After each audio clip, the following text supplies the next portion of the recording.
Okay, so ito po, makita nyo, Section 16, the Senate shall elect its President and the House of Representatives, its Speaker by a majority vote of all its respective members. So if you've been regularly watching me, I'm sure familiar na kayo dito sa Section 16. Ang linaw niyan, di ba? A majority vote of all its respective members. Napakinggan ko kanina yung interview ni dating Senate President Pimentel. Ang sinabi niya is active members. Wala po sa Constitution. Constitution po ito ha. You cannot change this. It's the Constitution. Kaya yung sinasabi nila na si Cayetano daw ay hindi na Senate President, that's unconstitutional. Bakit? Hindi pa po patay si Bato at saka si Jinggoy. They are still senators. You cannot. Constitution po nagsabi, vote of all. Ang ibig bang sabihin ng all lahat? Ang ibig sabihin lang ng all ay yung active at saka yung pumapasok. Ulitin ko, ano nakasulat?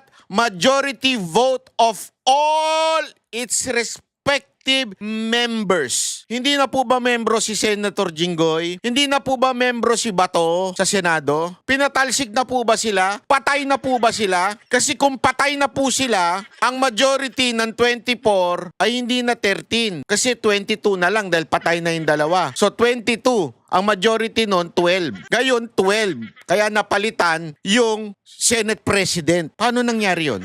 Mga hindot kayo talaga.